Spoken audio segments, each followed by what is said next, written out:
ನಗರದ ರೈಲ್ವೆ ನಿಲ್ದಾಣದ ಸಮೀಪದ ಮೈನ್ಸ್ ಡಂಪಿಂಗ್ ಕೇಂದ್ರದಿಂದ ಹೆಗ್ಗೆರೆ ಸಮೀಪದ ಪ್ರಸಿದ್ಧ ಪ್ರಕಾಶ್ ಐರನ್ ಪ್ಲಾಂಟ್ಗೆ ದಿನನಿತ್ಯ ಟಿಪ್ಪರ್ ಲಾರಿಗಳ ಮೂಲಕ ಗಣಿಗಾರಿಕೆ ಸಾಗಾಟ ನಡೆಯುತ್ತಿದೆ. ಈ ಲಾರಿಗಳ ನಿರಂತರ ಸಂಚಾರದಿಂದ ನಗರ ರಸ್ತೆಗಳು ಕೆಂಪು ಮಣ್ಣಿನಿಂದ ಮುಚ್ಚಿ ಭಾರೀ ಧೂಳಿನ ಸಮಸ್ಯೆ ಉಂಟಾಗಿದೆ. ಗಂಧರ್ವ ಬಾರ್ ಮತ್ತು ರೆಸ್ಟೋರೆಂಟ್ ಸುತ್ತಮುತ್ತ ಹಾಗೂ ರಸ್ತೆ ಬದಿಯ ಹೋಟೆಲ್ಗಳಲ್ಲಿ ತಿಂಡಿ ನೀರು ಸೇವಿಸುವುದು ಕಷ್ಟಕರವಾಗಿದ್ದು, ಗಣಿಧೂಳು ಉಚಿತ ಎನ್ನುವ ಸ್ಥಿತಿ ನಿರ್ಮಾಣವಾಗಿದೆ. ಇದರಿಂದ ಸಾರ್ವಜನಿಕ ಆರೋಗ್ಯಕ್ಕೆ ತೀವ್ರ ಅಪಾಯ ಉಂಟಾಗುವ ಆತಂಕ ವ್ಯಕ್ತವಾಗಿದೆ.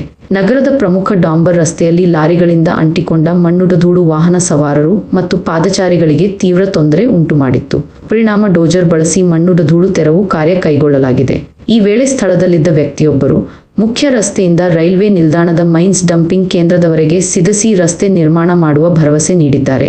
ಆದರೆ ಧೂಳು ನಿಯಂತ್ರಣ, ರಸ್ತೆ ಸ್ವಚ್ಛತೆ ಹಾಗೂ ಸಾರ್ವಜನಿಕ ಸುರಕ್ಷತೆ ಕುರಿತು ಸಂಬಂಧಪಟ್ಟ ಅಧಿಕಾರಿಗಳ ನಿರ್ಲಕ್ಷ್ಯದ ವಿರುದ್ಧ ನಾಗರಿಕರು ಆಕ್ರೋಶ ವ್ಯಕ್ತಪಡಿಸಿದ್ದಾರೆ.